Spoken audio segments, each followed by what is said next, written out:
అన్యాయపు తీర్పుకు గురి అయినా దుండగులు నిన్ను గేలి చేసినా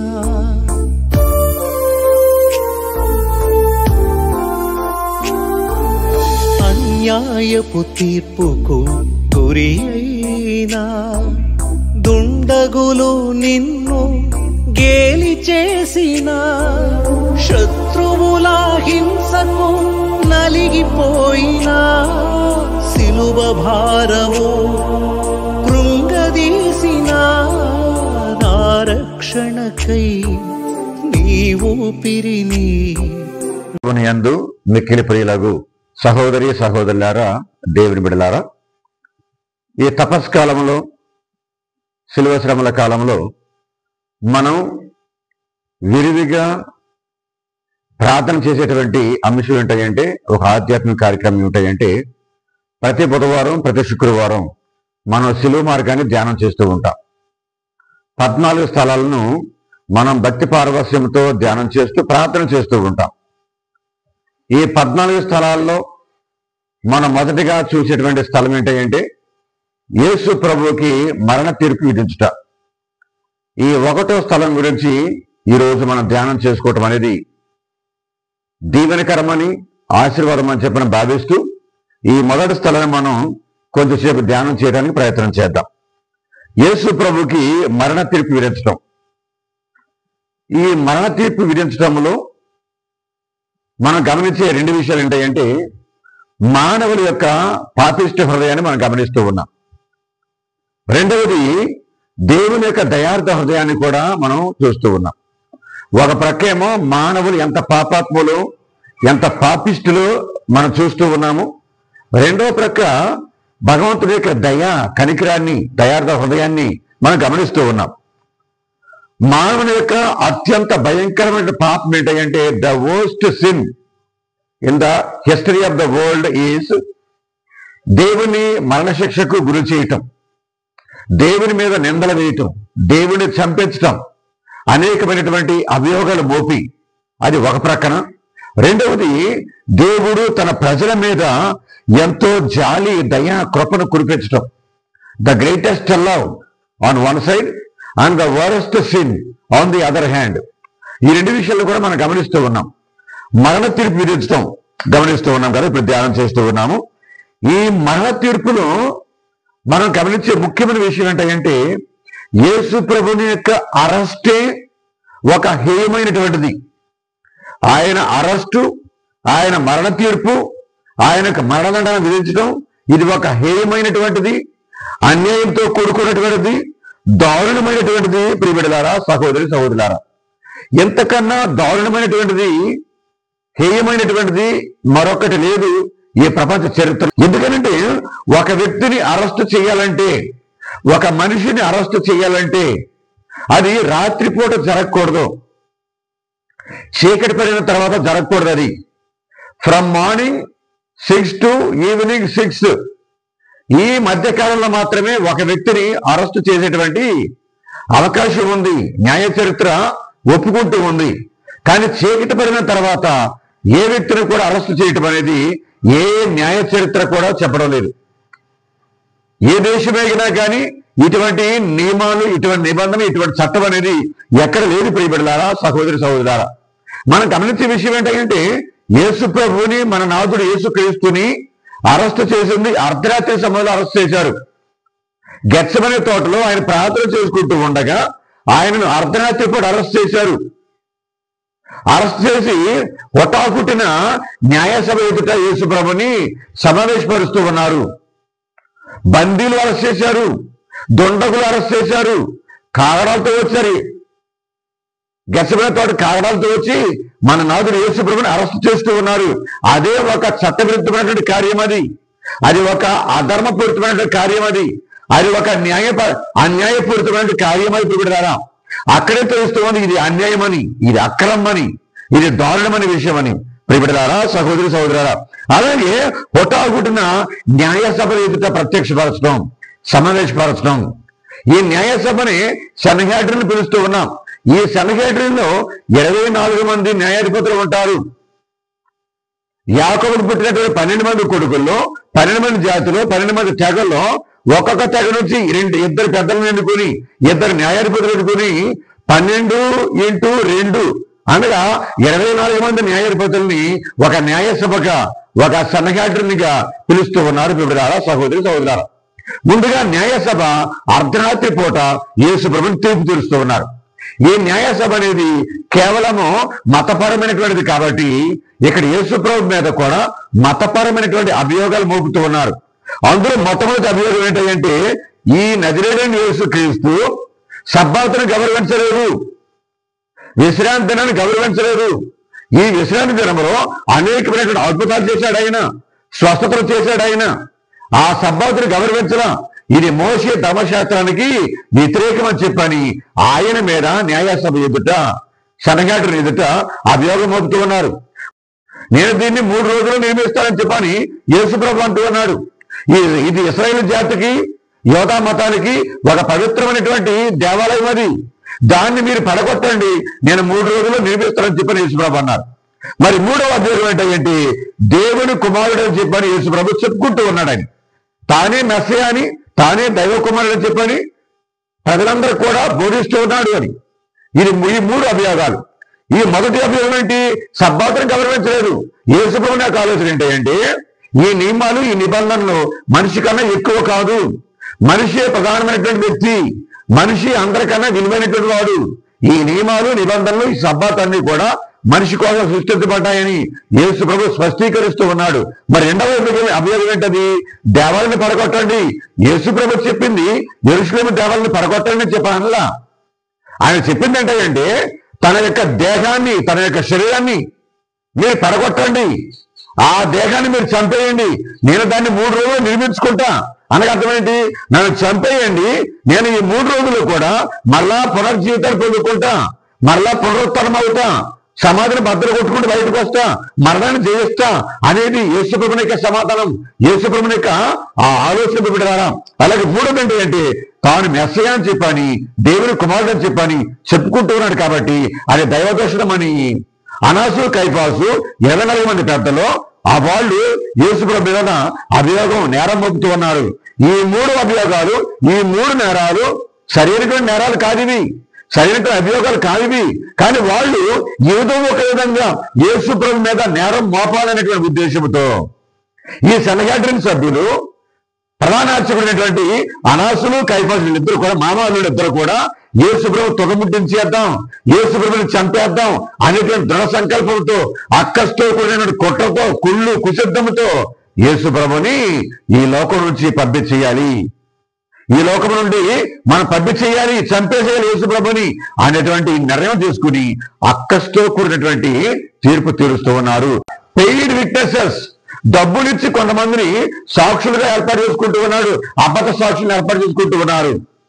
అయితే ఇక్కడ ఈ అబద్ధ సాక్షులు చెప్పినా కానీ ఈ ధర్మశాస్త్ర బోధకులు, పరిసయ్యులు, అనాసు కైఫాసు యొక్క మత పెద్దల యొక్క ఉద్దేశం ఏంటంటే చంపేయాలి యేసుప్రభుని, నజరేయుడైన యేసుని.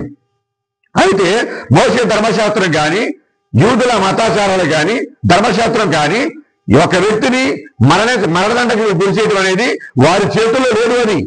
ఒకవేళ మోసే ధర్మశాస్త్రం ఏం చెప్తుందంటే వ్యభిచారంలో పట్టుబడినటువంటి వ్యక్తిని మాత్రమే రాళ్లతో కొట్టి చంపాలని మోసే ధర్మశాస్త్రం చెబుతూ ఉంది. కానీ ఇక్కడ యేసుక్రీస్తు ఈ 3 అభియోగాలు ఆయన మోపుతున్నారు కాబట్టి ఈ 3 అభియోగాలను ఆధారం చేసుకుని యేసుప్రభుని చంపడం అనేది యూదుల చేతుల్లో లేదు, ధర్మశాస్త్ర బోధకుల చేతుల్లో లేదు, అనాసు కైఫాసు మతాచారుల చేతుల్లో లేదు. కాబట్టి అది వాళ్ళకి తెలుసు. కాబట్టి వాళ్ళు ఏం చేస్తున్నారు? యేసుప్రభుని చంపేటువంటి అధికారం, మరణ తీర్పు విధించే అధికారం, మరణ శిక్ష విధించే అధికారం కేవలము రోమా గవర్నర్ అయినటువంటి పోన్స్ పిలాతుకు మాత్రం అధికారం ఉంది. కాబట్టి యేసు ప్రభువుని తెల్లవారే వరకు కూడా భూగర్భ జైల్లో బంధించి యేసు ప్రభువుని తెల్లవారక ముందే పిలాతు నివాసానికి తీసుకెళ్లారు యేసు ప్రభువుని. ఎందుకంటే పిలాతు మాత్రమే అధికారం గలవాడు యేసు ప్రభువుని చంపడానికి. యూదుల్లో ఒక బోధకుడైన యేసుప్రభుని చంపడానికి పిలాతుకు మాత్రం అధికారం ఉంది. కాబట్టి పిలాతు ముందు యేసుప్రభుని హాజరుపరుస్తూ ఉన్నాడు. పొద్దున్నే చీకటితోనే పిలాతు దగ్గరికి తీసుకెళ్లారు యేసుప్రభుని. ఇక మనకు గమనించే విషయం ఏంటంటే పిలాతు యొక్క అధికార నివాసం అనేది కపెర్నౌములో ఉంది. కానీ యేసు ప్రభుని పిలాతు వద్దకు అంత తొందరగా ఎలా తీసుకెళ్ళారంటే, ఆ పిలాతు ఇక్కడ గెస్ట్ హౌస్ అనేది యెరూషలేములో ఏర్పాటు చేసుకున్నాడు. కాబట్టి పాస్కా పండుగ 8 రోజులు జరుగుతున్నాయి కాబట్టి పాస్కా పండుగకు ప్రిపరేషన్ చేయాలి, కాబట్టి లా అండ్ ఆర్డర్ సిచ్యువేషన్ చూసుకోవాలి. కాబట్టి ఈ పిలాతు చేశాడు, కపెర్నౌము నుంచి యెరూషలేములోకి అతిథి గృహానికి వచ్చి లా అండ్ ఆర్డర్ కార్యక్రమాలు చూసుకుంటూ ఉన్నాడు. పిలాతు దగ్గరికి తీసుకెళ్ళడానికి అవకాశం కుదిరింది వీళ్ళకి, ఈ ధర్మశాస్త్ర బోధకులకి, మత నాయకులకి, అనాసు కైపాసులకు. కాబట్టి ఇక్కడ పొద్దున్నే చంద్రకడనే పిలాతు దగ్గరకు తీసుకెళ్లి అక్కడ యేసు ప్రభుని సంకెళ్ళు వేసి బంధించి యేసు ప్రభుని పిలాతు ముందు హాజరుపరుస్తూ ఉన్నాడు. ప్రియబిడ్డలారా, సహోదరి సహోదరులారా, అయితే ఇక్కడ పిలాతు యొక్క తీర్పునిచ్చిన క్రమంలో మనం చూస్తూ ఉన్నాం కదా. ఏంటా క్రమం అది? పిలాతు ముందు యేసు ప్రభు మీద మోపినటువంటి అభియోగాలు, నేరాలు ఏంటంటే, సనగేటల ముందు న్యాయసభ ముందేమో మతపరమైనటువంటి అభియోగాలు మోపారు యేసు ప్రభు మీద. కానీ ఇక్కడ ఈ రోమా అధికారులు, మరి ముఖ్యంగా పోన్సు పిలాతు యూదుల యొక్క ఆచారాలను కానీ, యూదుల యొక్క మతాచారాలను కానీ, యూదుల యొక్క ధర్మాలను కానీ ఎప్పుడు కూడా గౌరవించడం ఈ పోన్సు పిలాతు. అందుకని ఈ మతాచారమైనటువంటి అభియోగాలు యేసు ప్రభు మీద మోపి పిలాతునికి నచ్చచెప్పేటువంటి అవకాశం లేదు. కాబట్టి రాజకీయ పరమైనటువంటి అభియోగాలు యేసు ప్రభు మీద మోపుతూ ఉన్నారు. ఇక్కడ కూడా 3 అభియోగాలు మోపుతున్నారు యేసు ప్రభు మీద. ఏంటా 3 అభియోగాలు? ఏంటంటే యేసుక్రీస్తు ఒక రాజద్రోహి అంటూ ఉన్నారు. ఇక్కడ యేసు ప్రభు ఒక రాజద్రోహి. ఏ విధంగా? సుంకము కట్టొద్దని చెప్పని, సీజర్ చక్రవర్తికి సుంకము కట్టొద్దు అని ప్రజలను విప్లవైపు నిర్మిస్తున్నాడని చెప్పని, రోమా గవర్నమెంట్ వ్యతిరేకంగా, రోమా చక్రవర్తికి వ్యతిరేకంగా ఈ నజరేయుడైన యేసు, ఈ బోధకుడు ప్రజలను తప్పులో పట్టిస్తున్నాడు, సుంకము కట్టొద్దని చెప్పని విప్లవాత్మకమైన బోధన చేస్తున్నాడు అనేది మొదటి అభియోగం. రెండో అభియోగం ఏంటంటే, ఈయన దేశద్రోహి. ఈయన దేశద్రోహి, మతద్రోహి కాదు, దేశద్రోహి, రాజద్రోహి. ఏ విధంగా దేశద్రోహి? ఏ విధంగా అంటే బిడ్డలారా, సహోదరులారా, సీజర్కి వ్యతిరేకంగా బోధిస్తూ ఉన్నాడు. విప్లవాత్మకమైనటువంటి అభిప్రాయాల్ని ప్రజల మీద రుద్దుతూ ఉన్నాడు. సుంకం కట్టొద్దు అంటున్నాడు. ఈయన మతద్రోహి, ఈయన దేశద్రోహి, ఈయన సీజర్కి వ్యతిరేకంగా విప్లవాన్ని రేకెత్తిస్తున్నాడు అనేది ఈ అభియోగాలు. మరి 3వ అభియోగం ఏంటంటే, యూదులు రాజులని చెప్పని చెప్పుకుంటున్నాడు ఇతను. ఈ నజరేయుడైన యేసు యూదులు రాజులని చెప్పని పొలిటికల్ కింగ్ గా, రాజకీయ రాజుగా తాను అందరికీ పూరించుకుంటున్నాడు, చెప్పుకుంటున్నాడని చెప్పని ఈ 3 అభియోగాల్ని యేసు ప్రభు మీద మోపుతున్నాడు. ప్రియబిడ్డలారా, పిలాతు ముందు యేసు ప్రభు మీద మోపినటువంటి అభియోగాలు రాజకీయ పరమైనటువంటి అభియోగాలు. పిలాతును ఒప్పించాలి ఎలాగైనా కానీ, పిలాతుని నచ్చ చెప్పాలి ఎదురుగానే కానీ, అదేవిధంగా తప్పుడు అభియోగాలు, అన్యాయపు అభియోగాలు, వాస్తవాలకు దూరంగా ఉన్న అభియోగాలు పిలాతు ముందు యేసు ప్రభు మీద మోపుతున్న ప్రియబిడ్డలారా, సహోదరులారా, ఇక్కడ మనం గమనించే విషయం ఏంటంటే, ఇవన్నీ విన్నప్పటికీ కూడా పిలాతు మాత్రం ఏ నిర్ణయం తీసుకునేటటువంటి పరిస్థితిలో ఉన్నాడు. ఇక్కడ unwavering spirit, unwavering mind and heart పిలాతులో ఉంది. పిలాతు ఉంది ఇక్కడ ప్రియబిడ్డలారా, సహోదరులారా, పిలాతు నిర్ణయం తీసుకునేటువంటి పరిస్థితిలో ఉన్నాడు. ఇక్కడ పిలాతు నిర్ణయం తీసుకునే పరిస్థితిలో ఉన్నాడు. ఇక్కడ పిలాతు ఏ విధంగా లోపలికి వెళ్తున్నాడు, బయటకు వస్తున్నాడు, లోపలికి వెళ్తున్నాడు, బయటకు వస్తున్నాడు. లోపలేమో యేసు ప్రభు ఉన్నాడు, బయటేమో ఇశ్రాయేలు ప్రజలు ఉన్నారు, ధర్మశాస్త్ర బోధకులు ఉన్నారు, పరిసయ్యులు ఉన్నారు, అనాసు కైపాసులు ఉన్నారు.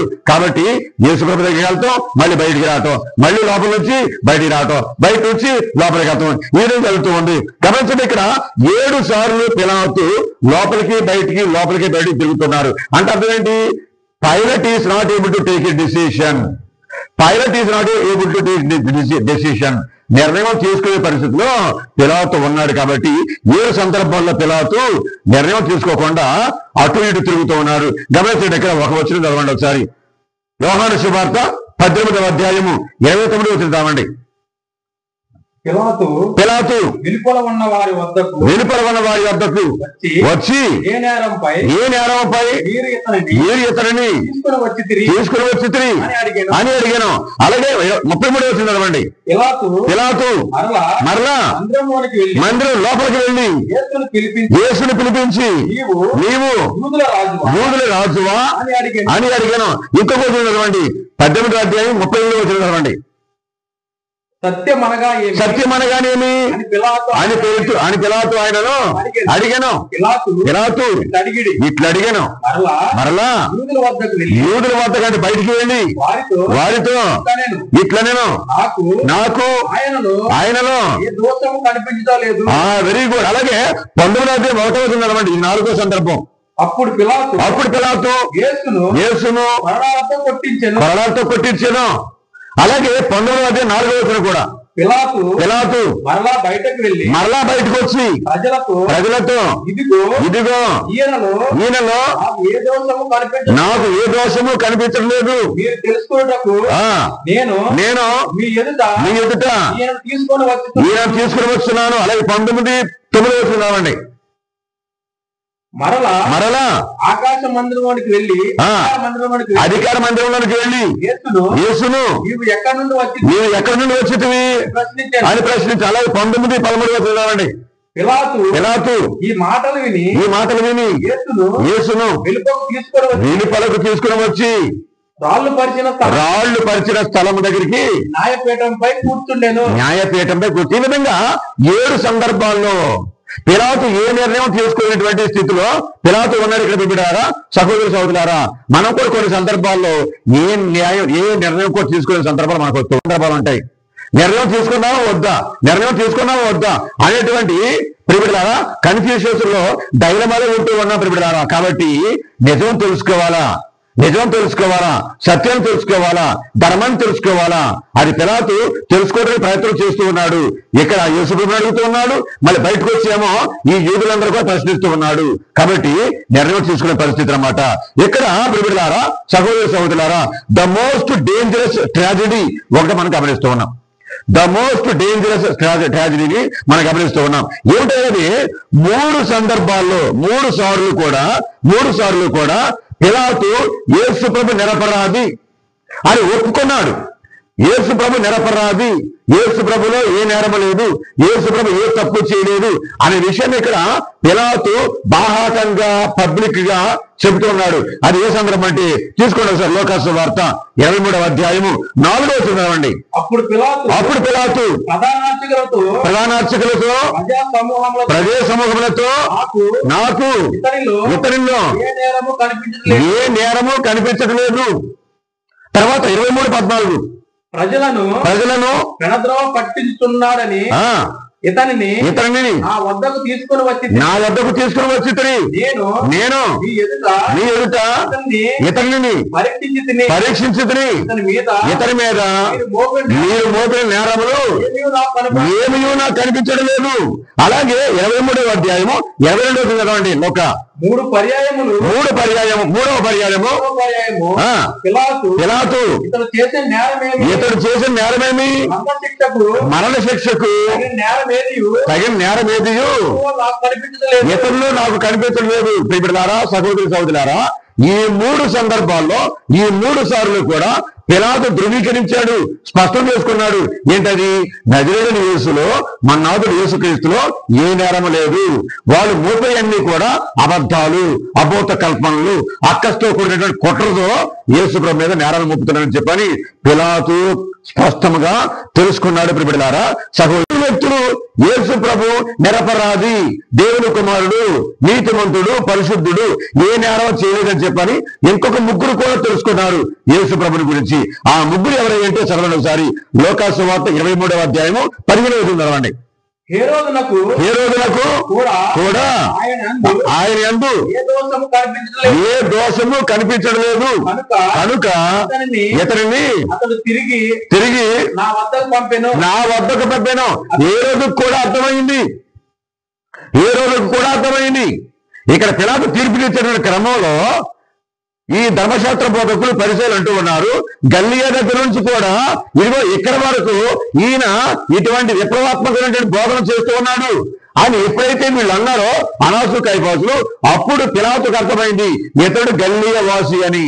యేసుక్రీస్తు గల్లియ వాసి అని చెప్పి నేను అర్థం చేసుకుని గల్లియ ప్రాంతం అనేది నా ఆధీనంలోకి రాదు, హేరోదు రాజు పరిపాలన కింద వస్తుంది అని చెప్పని మరలా యేసు ప్రభుని హేరోదు రాజు దగ్గరికి పంపిస్తూ ఉన్నాడు. హేరోదు రాజు కూడా పరీక్షించిన తర్వాత ఎంక్వైరీ చేసిన తర్వాత హేరోదు రాజు కూడా అంటూ ఉన్నాడు, ఇతరులో నాకు ఏ దోషం లేదని చెప్పని గ్రహించి తెలుసుకుని ఒక లేఖ రాస్తూ ఉన్నాడు పిలాతుకి. ఏంటి లేఖ అది? ఇతరులో నాకు ఏ దోషం కనిపించడం లేదు, ఏ నేరము లేదు, ఏ పాపము లేదు, నిరపరాధి నీతిమంతుడు అని చెప్పని హేరోదు కూడా గ్రహించి పిలాతు వద్దకు మళ్ళీ తిరిగి పంపించేస్తున్నాడు. ప్రియబిడ్డలారా, సహోదరులారా, అదే అంటూ ఉన్నాడు ఏమని? లోక 23:15 చదవండి సార్. మళ్ళీ లోక 23:15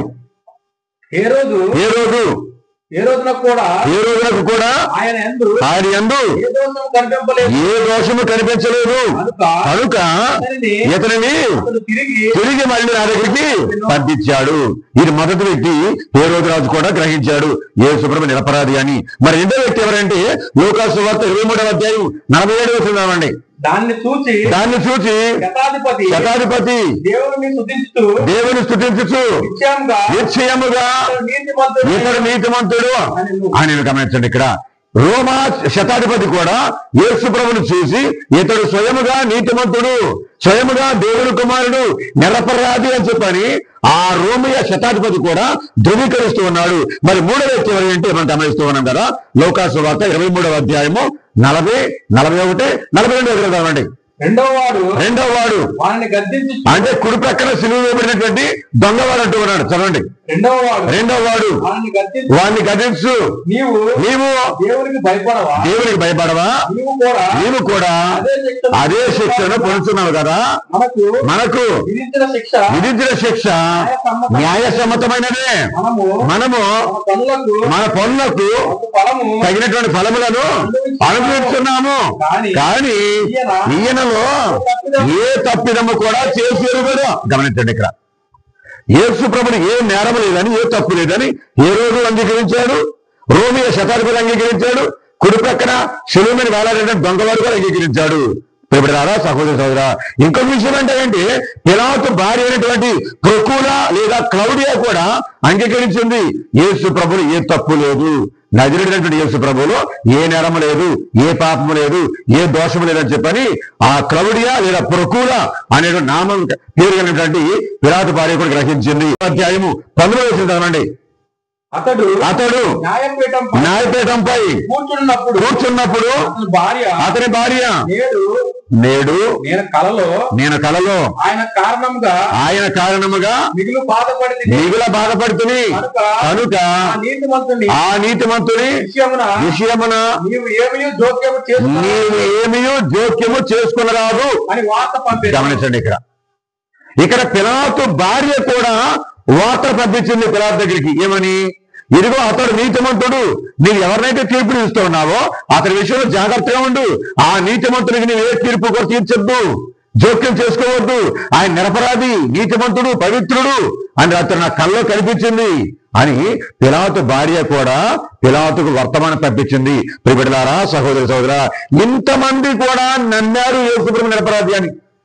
పిలాతు నమ్మాడు, పిలాతు భార్య నమ్మింది, హేరోదు రాజు నమ్మాడు, రోమియా శతాధిపతి నమ్మాడు, అలాగే కుడిపక్కన దొంగవాడు నమ్మాడు.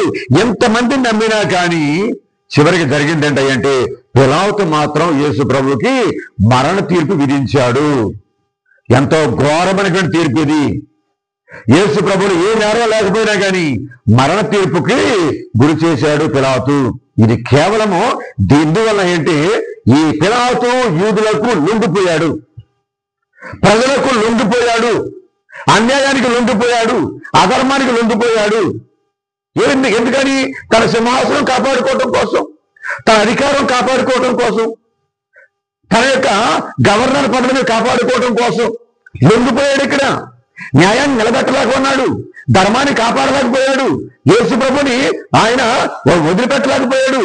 కాబట్టి అధికారం కోసం అనేక అడదాలు చెప్తూ ఉన్నాం మనం ఈ రోజున, డబ్బు కోసం అనేకమైనటువంటి అన్యాయం చేస్తూ ఉన్నాం ఈ రోజున. వేరే వాళ్ళు చంపడానికి కూడా వెనకావటం లేదు, వేరే వాళ్ళ జీవితం నాశనం చేయడం కూడా వెనకావటం లేదు.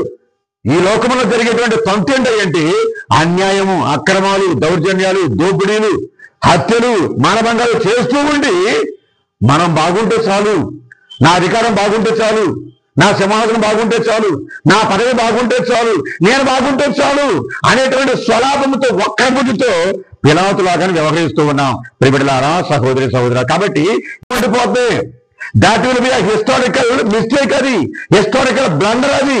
అందుకని శిలువ మార్గం చెప్పే ప్రతిసారి కూడా మనం చేసే ప్రార్థన ఏంటంటే ప్రారంభ ప్రార్థనలోనూ శిలువ మార్గం అయిన తర్వాత చేసే ప్రార్థనలోనూ తప్పనిసరిగా ఈ పిలాతు పేరుని మనం చెప్పుకుంటూ ఉంటాం, హేరోదు పేరు చెప్పుకుంటూ ఉంటాం, అనాసు కైఫాసు పేరు చెప్పుకుంటూ ఉంటాం.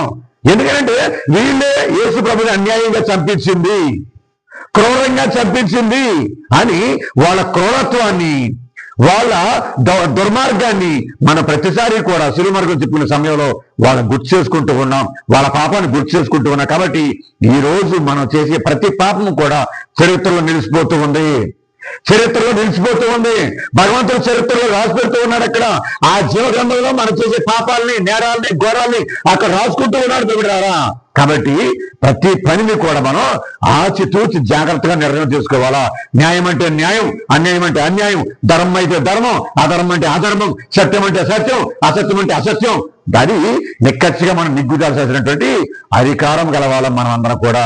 కాబట్టి ఒక అధికారిగా ఉండి, ఒక నాయకుడిగా ఉండి అటు ఇటు ఊగిసలాడుతూ పిలాతులాగా మనం చేస్తే దేవుడు హర్షించడు, దేవుడు సంతోషపడ్డు, మన పాపాలకు శిక్ష దేవుడు విధించి చేస్తాడని చెప్పని ఇక మనం గ్రహించాలి ప్రియబిడ్డలారా, సహోదరి సహోదరులారా. కాబట్టి పిలాతు ఏం చేశాడు? యేసు ప్రభుని మరణ తీర్పుకు గురి చేశాడు. అదే ఇక్కడ మనం చూసేటువంటి మొదటి స్థలము, యేసు ప్రభునికి మరణ తీర్పు విధించాడు పిలాతుని గురించి ఇక మనం తెలుసుకుంటూ ఉన్నాం. మొదటి స్థలం అదే ప్రియబిడ్డలారా, సహోదరి సహోదరులారా. ఇక్కడ రెండవ సెకండ్ డేంజరస్ ట్రాజడీ ఒకటి ఉంది. రెండవ ఆ డేంజరస్ ట్రాజడీ ఒకటి ఉంది. ఏంటి ఆ ట్రాజడీ? ఏంటి భయంకరమైనటువంటి విషయం ఏంటంటే అది పాస్కా పండుగ జరిగేటువంటి రోజులు. అవి పాస్కా పండుగకు సిద్ధపడే రోజులు అవన్నీ కూడా. ఇప్పుడు యేసు ప్రభుని అరెస్ట్ చేసినటువంటి ఆ వారమంతా కూడా పాస్కా పండుగ జరిగేటువంటి పరిశుద్ధమైన రోజులు అవి. That is a national festival. జాతంతా కూడా ఒక చోట గుమిగూడి పండుగ చేసుకునేటువంటి ఆహ్లాదకరమైనటువంటి సంతోషకరమైన పండుగలు అవి. ఆ యూదుల పండుగలు కూడా దేశ దేశాల్లో ఉన్నటువంటి యూదులందరూ కూడా ఆ పాస్కా పండుగ శుభ సందర్భంగా అందరూ యేసునందుకు వచ్చి తీరాల్సిందే. అది మోసే ధర్మశాస్త్రం, మోసే చట్టం. అది ప్రపంచ ప్రజలందరూ కూడా, యూదులందరూ కూడా యెరూషలేముకు వచ్చి చేరుకున్నారు.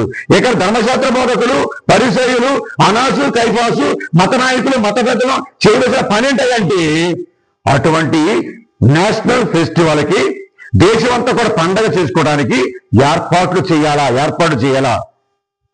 They should be involved in making the preparations for the grand success of the festival.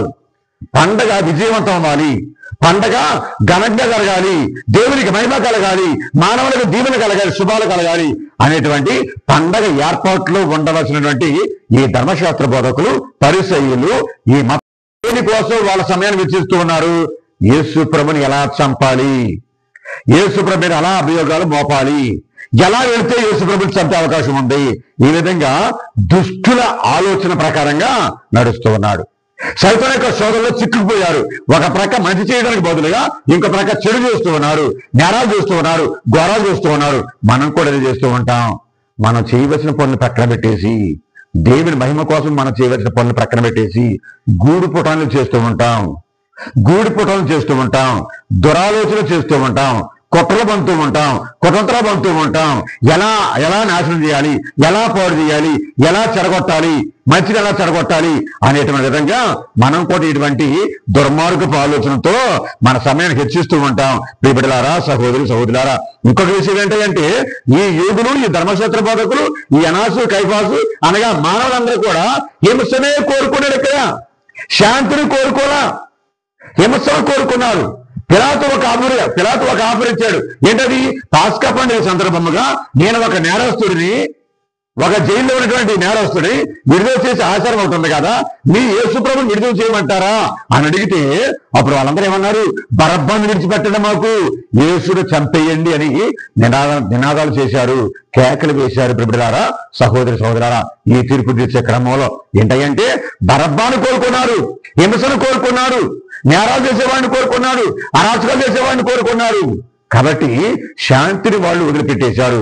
యేసు ప్రభు శాంతి దూతగా, సంధానకర్తగా యేసు ప్రభు ఈ లోకానికి వస్తే ఆ యేసుప్రభుని తృణీకరించారు, యేసుప్రభుని వద్దనుకున్నారు, యేసుప్రభుని కాళ్ళ రాసేశారు. అదే చూస్తున్నాం కదా యోహాను సువార్త 18:40 అలాగే లోకా సువార్త 23:18 యేసుప్రభుని కోరుకోకుండా బరబ్బాను కోరుకుంటున్నారు. బరబ్బాను విడుదల చేయండి, యేసుప్రభుని సిలువ వేయండి అని చెప్పని అరుస్తూ ఉన్నారు. ఇంకొక 3 విషయాలు ఏంటంటే ప్రియబిడ్డలారా, సహోదర సహోదరారా, దేవుణ్ణి కోరుకోకుండా, భగవంతుడిని కోరుకోకుండా, దేవుడే మా రాజు, దేవుడే మా నాయకుడు, దేవుడే మా చక్రవర్తి అని దేవుడి పక్షాన ఉండకుండా సీజర్ చక్రవర్తి ప్రక్కన ఉంటూ ఉన్నారు. మాకు రాజనేవాడు సీజర్ చక్రవర్తి తప్ప వేరేవాడు మాకు లేడు అని అక్కడ గట్టి అరుస్తూ ఉన్నారు, స్పష్టం చేస్తూ ఉన్నారు. ఇక్కడ దేవుడి రాజు అని వాళ్ళు ఒప్పుకోవటంలా. ఇక్కడ ఒక విచిత్రం మనం గమనిస్తూ ఉన్నాం. చివరికి వచ్చేస్తున్నాం మన ప్రసంగంలో, మొదటి స్థలంలో చివరికి వచ్చేస్తూ ఉన్నాం. ఇక్కడ ఒక విచిత్రం అనేది మనం చూస్తూ ఉన్నాం. ఆశ్చర్యకరమైన విషయాన్ని ఇక్కడ మనం చూస్తూ ఉన్నాం. ఎంత జరుగుతున్నా కానీ యేసు ప్రభు మాత్రం పల్లెత్తి మాట మాట్లాడలేదు. పిలాతు ప్రయత్నం చేస్తూ ఉన్నాడు, నీవు నాతో కూడా మాట్లాడు ఒక మాట, వీళ్ళు అనేవన్నీ కూడా నీ మీద మోపేయన్నీ కూడా అబద్ధాలని చెప్పు, అక్కస్తో కూడినటువంటి పుట్టలని చెప్పు, నేను విడుదల చేస్తానేను అని యేసు ప్రభువుని ఉద్దేశించి పిలాతు ఎన్నిసార్లు ప్రయత్నం చేసినా కానీ, ఎన్నిసార్లు అడిగినా కానీ యేసు ప్రభు మాతో నోరు మెరపలేదు, ఒక్క పల్లెత్తు మాట కూడా అనలేదు. దానికి కారణాలు ఏంటంటే మొదటి కారణం ప్రియబిడ్డలారా, సహోదరి సహోదరులారా, యావే ప్రభు అన్నాడు, యెహోవా దేవుడు అంటూ ఉన్నాడు. భగవంతుడు ఏమన్నాడు?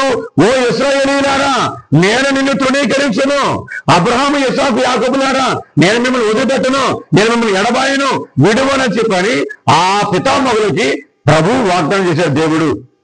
కాబట్టి వారితో ఒప్పందం కుదుర్చుకున్నాడు భగవంతుడు. ఇశ్రాయేలు ప్రజలు దేవుడిని వదిలిపెట్టినా కానీ దేవుడు మాత్రం తన బిడ్డలను వదిలిపెట్టాడు అనే విషయాన్ని ఇక్కడ దేవుని కుమారుడు యేసుక్రీస్తు స్పష్టం చేస్తూ ఉన్నాడు. ప్రజలు ఆయన మీద నేరం మోపులే కానీ యేసుప్రభు మాత్రం వాళ్ళ మీద నేరం మోపలేదు. ఆయన మాత్రం పిలాతు ముందు తన బిడ్డలను వదిలిపెట్టలేదు అనేది మొదటి విషయం. మరి రెండో విషయం ఏంటంటే ప్రియబిడ్డలారా, సహోదరి సోదరారా, బిడ్డలు చేసే తప్పుల్ని తల్లిదండ్రులు కడుపులో పెట్టుకుంటారు, గుండెల్లో పెట్టుకుంటారు. ఇక్కడ తండ్రి దేవుడు తాను సృష్టించుకున్నటువంటి, తాను ఎన్నిక చేసుకున్నటువంటి ఇశ్రాయేలు ప్రజలు చేసిన తప్పులన్నీ కూడా గుండెల్లో పెట్టుకున్నాడు. యేసు ప్రభు కూడా ఇశ్రాయేలు ప్రజల యొక్క తప్పుల్ని, తన బిడ్డల యొక్క పొరపాట్లని, పాపాలని గుండెల్లో పెట్టుకున్నాడు. వాళ్ళ పాపాలని బయటికి చెప్పకుండా తనలో తానే కుమిలిపోయాడు యేసుక్రీస్తు. అది రెండో విషయం ప్రియబిడ్డలారా. ఈ రోజుల్లో కూడా కొడుకులు, కూతుర్లు, కోడళ్ళు, అల్లుళ్ళు వీళ్ళందరూ కూడా చేసే తప్పుల్ని తల్లిదండ్రులు మౌనంగా మూలుగుతూ ఉంటారు తప్ప 10 మంది మధ్యలో తన కొడుకుల్ని, తన కూతుర్ని బజారుపాలు చేయడానికి ఏ తల్లి ఏ తండ్రి కూడా ఇష్టపడటం లేదు, ముందుకు రావటం లేదు. ఎందుకంటే తల్లి ప్రేమ అటువంటిది, తండ్రి ప్రేమ అటువంటిది. ప్రియబిడ్డలారా, సహోదరులు, ఇక్కడ యేసుక్రీస్తు ఒక తల్లిలాగా, ఒక తండ్రిలాగా పిలాతు ముందు మౌనంగా ఉండిపోయాడు. నా బిడ్డల పరువు తీయకూడదు, నా జాతి బిడ్డల పరువు తీయకూడదు అని చెప్పని ఆయన మౌనంగా ఉండిపోయాడు. మరి మూడో కారణం ఏంటంటే కడుపు చించుకుంటే కాళ్ళమే పడుతుంది, కడుపు చించుకుంటే కాళ్ళమే పడుతుంది. తన కంటిని తానే పొడుచుకోడు. ఇశ్రాయేలు ప్రజలు యేసు ప్రభుకి, దేవుడికి కళ్ళు లాంటి వారు. వాళ్ళు తన కళ్ళు తానే పొడుచుకోడు యేసు ప్రభు కానీ, తండ్రి దేవుడు కానీ. అందుకని యేసు ప్రభు వారి ముందు, పిలాతు ముందు, యూదుల ముందు మౌనంగా ఉండిపోయాడు. చివరిగా 4వ కారణం ఏంటంటే ఇది దేవుని ప్రణాళిక, ఇది నా తండ్రి దేవుని యొక్క ప్రణాళిక.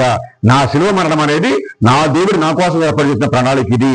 ఆ ప్రణాళికకు నేను మౌనముగా వదకు తేబడిన గొర్రెపిల్లలాగా మౌనంగా ఉండిపోతాను, నేను ఎదుర్కొంటా దాన్ని చెప్పని యేసు ప్రభు పిలాతు ముందు కావచ్చు, శనగడ్డ ముందు కావచ్చు, హేరోదు ముందు కావచ్చు మౌనంగా తన తీర్పును భరించాడు. ప్రియబిడ్డలారా, సహోదరి సహోదరులారా, చివరిగా ఆఖరి కారణం ఏంటంటే 5వ కారణము, అన్యుని ఎదుట తన బిడ్డల యొక్క పరువు తీయకూడదు. అన్యుని ఎదుట, అన్యులంటే ఎవరిక్కడ? హేరోదు రాజు అన్యుడే, పిలాతు చక్రవర్తి అన్యుడే. వీళ్ళిద్దరి ముందు కూడా తన బిడ్డల యొక్క పరువుని తీయకూడదు, తన బిడ్డల యొక్క దుష్టత్వాన్ని బయట పెట్టకూడదు.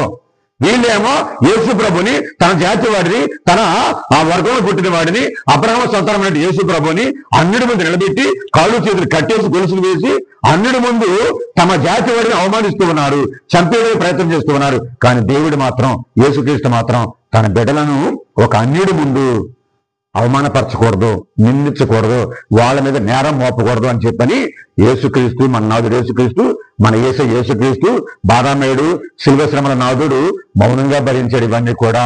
కాబట్టి ప్రియబిడ్డలారా, సహోదరి సహోదరులారా, ఇది మన 14 స్థలాల్లో ధ్యానించేటువంటి మొదటి స్థలము యేసు ప్రభుకి మరణ తీర్పు విధించడం. అందుకే యేసు ప్రభు అంటూ ఉన్నారు, నీవెవరికి తీర్పు తీర్చరాదు, ఎవరికి తీర్పు తీర్చరాదు అంటున్నాడు యేసుక్రీస్తు. కాబట్టి ఈ ప్రపంచంలో జీవించే మనమందరం కూడా ఎవరికి తీర్పు తీర్చకూడదు. ఒకవేళ తీర్పు తీర్చిన అవకాశం మనకు వస్తే కనుక న్యాయం పక్షాన ఉందాం, ధర్మం పక్షాన ఉందాం, సత్యం పక్షాన ఉందాం. అప్పుడు సత్యాన్ని, ధర్మాన్ని, న్యాయాన్ని భగవంతుడిని గెలిపిద్దాం. ఆ భగవంతుడే మనకు నిండైన దీవెన దయచేస్తాడు. మనకు జ్ఞానాన్ని ఇమ్మని, వివేకాన్ని ఇమ్మని, భయభక్తులను ఇమ్మని, దేవుని యొక్క కృపను మనకు దయచేయమని ప్రార్థన చేసుకోవాలి. ఈ 14 స్థలాల్లో మొదటి స్థలంలో గమనించండి. ఒకసారి చిన్న ప్రార్థన చేసుకుని ఈ వాక్య పరిచయం ముగిస్తూ ఉన్నాం. దయగల మా తండ్రి, ప్రేమగల ప్రభువా, మీకే వందనములు స్తుతులు స్తోత్రం. మా తండ్రి దేవా, ఈ 14 స్థలాల్లో మొదటి స్థలమైనటువంటి మీ కుమారుడు యేసు ప్రభుకి పిలావుతూ మరణ తీర్పు విధించేటువంటి దేవా స్థలం గురించి మేము ధ్యానం చేసి ఉన్నాం. నా తండ్రి, అన్యాయంగా ప్రభువా మీ కుమారుడికి మరణ తీర్పు విధించారు. దేవా, తాను చేయనటువంటి పాపాలని, నేరాలని, అభియోగాల్ని మీ కుమారుడు యేసు ప్రభు మీద మోపారు తండ్రి. ఇదిగో తండ్రి, మీ కుమారుడు యేసుక్రీస్తు మా రక్షకుడు, మా క్రీస్తు మా కోసం, మా నిమిత్తం, మా రక్షణ కోసం అన్ని కూడా మౌనంగా భరించాడు ప్రభువా. ఆ మరణ తీర్పును సంతోషంగా, ఆనందంగా, వినయంగా స్వీకరించాడు మా తండ్రి.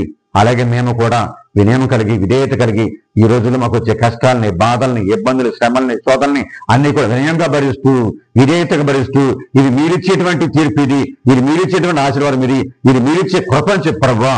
వినయంగా, మౌనంగా భరించే భాగ్యాన్ని, దీవెని మాకు దయచేయమని మా ప్రభువైన యేసుక్రీస్తు ద్వారా ఈ మనవి చేస్తున్నాము తండ్రి. ఆమేన్.